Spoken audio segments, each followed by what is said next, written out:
jewels of the church, the jewels of the archdiocese. As I said, let me not stick myself to certain jewels that I pick up and keep it here. A jewel of the archdiocese could be surely one of our institutions, perhaps our own what we call monuments, or perhaps a movement that we have. I spoke of the St. Vincent de Paul, and also maybe some of the jewels that are hidden that we bring to birth.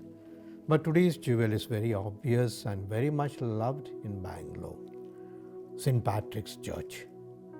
You will all smile and say, what a monument we have. What a beautiful church we have in the heart of the city, in the heart of what we call the commercial street and the commercial area of Bangalore. That a church rises up and reminds the people of God's presence among us, St. Patrick's Church. I also mention it as a jewel, especially this week, because we have the feast of St. Patrick on the 17th of March, which happens to be Sunday. And though we may not celebrate the feast on Sunday of the saints as such, but still it's a memorable day for all of us.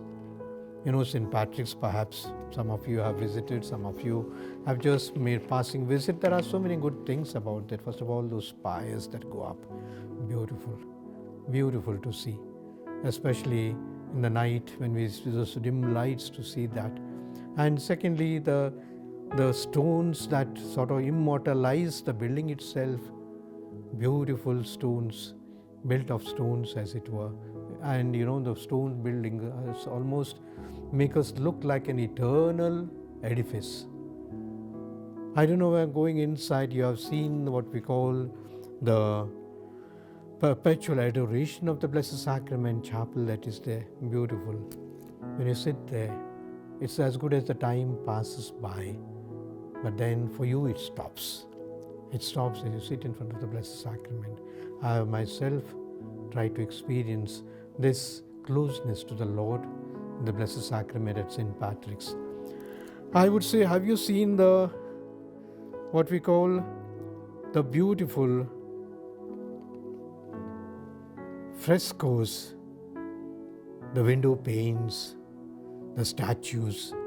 There are so many plaques there which goes down the history, reminding us of so many people who died, who perhaps donated, who perhaps helped the church.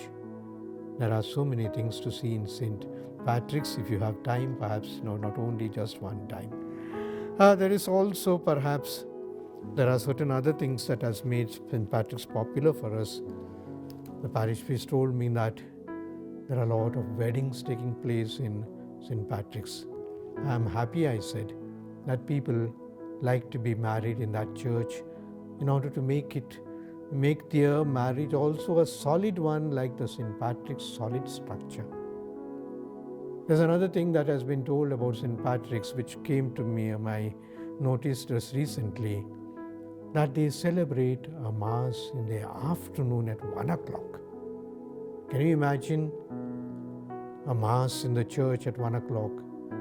And the parish bishop, the assistant, told me that this Mass is attended by so many people, and it what sort of exceeds the attendance of all the other Masses.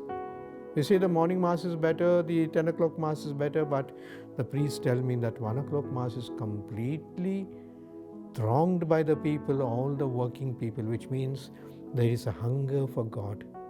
There's a hunger to pause by the church, the hunger to receive the Blessed Sacrament, the Holy Communion. And so all the people who are working, perhaps many of them have got so many things to do in their offices, so many things that to worry about. But 1 o'clock, you see everyone rushing towards St. Patrick's in order to attend that Mass. God bless our people. God bless all those people. Perhaps they have a lot of worries. Sometimes maybe the mechanics or the accountants or the big bankers who are there, they can do a little mistake, they can do a little favor to the others, but all is combined so well in the afternoon Eucharist that they celebrate there. There is also the Chapel of St. Anthony on the premises. On every Tuesday, it is just sort of flooding and overflowing, as it were, with the devotion of St. Anthony. We have also there a school where we try to cater the poor children, the middle class children, St. Patrick's School. We have a St. Patrick's Orphanage or boarding, which fortunately also is supported by many people, many donors who come and give us. There are also a little of a shopping center that will bring certain income, some income for the Archdiocese, which is also important for us. But I know that you won't be satisfied with this explanation of mine. St. Patrick has a rich, rich history. And let me just repeat a few points to you so that those who pass by can say that St. Patrick's makes us proud because of its history, because of its grandeur. If I may say something about St. Patrick's, the story starts in 1840s. It seems the population of Catholic population was just about 5,000, mostly the soldiers, some Britishers that were there, and they were wanting to have a small church for themselves. And the two priests who took lead that time were Father Gaillot and Chevalier. These were both MEP missionaries who were there, and for the first time that they thought that perhaps a church could be built, and so they applied to the British government. Perhaps the British that time meant not only Catholics but also Protestants, but they were kind enough. And St. Patrick's ground, do you know, it was a parking place for camels, for elephants, for the other things, and perhaps people to relax, etc. So this was the ground that the government gave to St. Patrick's fathers in order to start building their church.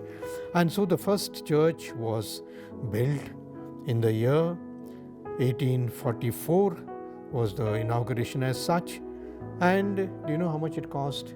It cost 9,000 rupees, of which we are told the British contributed 4,000. Can you imagine? Perhaps times have changed, and what is 1,000 or 1 rupee that time could be 100 or 1,000 rupees today, but then that is the figure.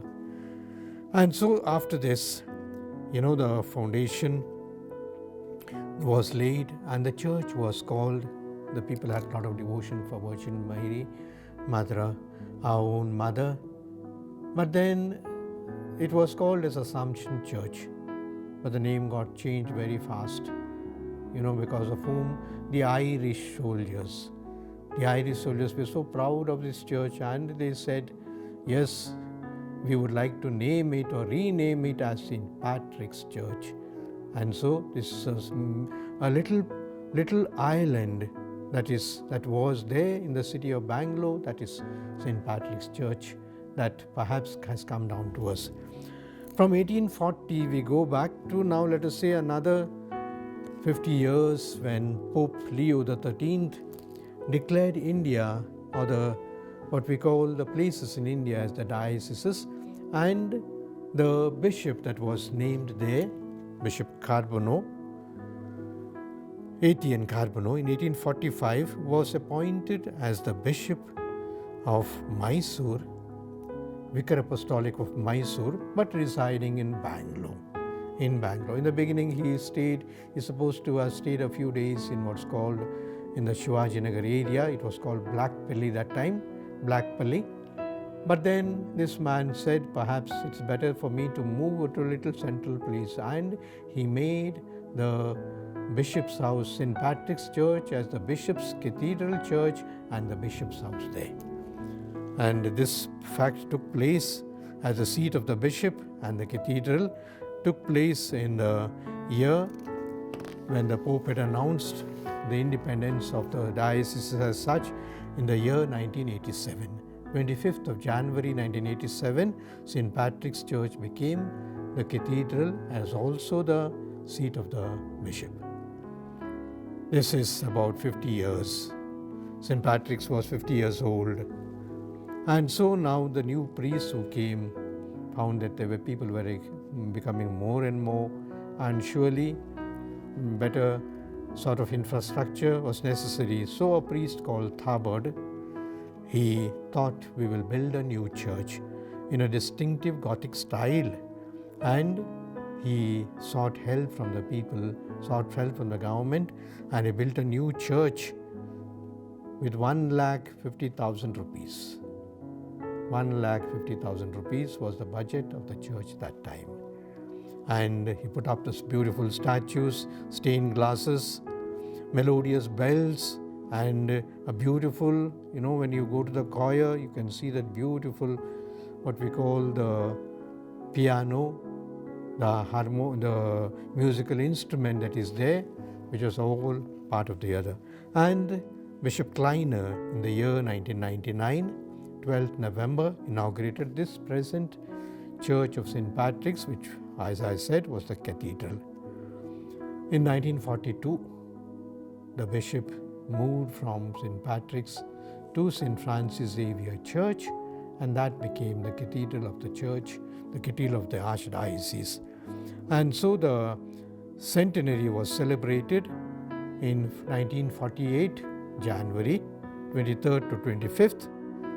And we are told that that particular day was such a joyous day that 30,000 people marched in procession from the St. Patrick's Church to St. Francis Xavier Church. Perhaps there was no space that was available on the road as such because people were so much, and the Blessed Sacrament procession was beautiful, the people say. The 175th Jubilee celebrations were celebrated in a few years ago, and Monsignor C. Francis was the parish priest and rector of this church that time, and I also came for the celebration to see so many bishops that day, and the people also rejoicing the glory of their church. May St. Patrick's be a sign and symbol of unity for us, the sign and symbol of grandeur, but also that has compassion for the poor. I wish the patricians, the parishioners of St. Patrick, a very happy feast, and I am so proud of this jewel of the Archdiocese.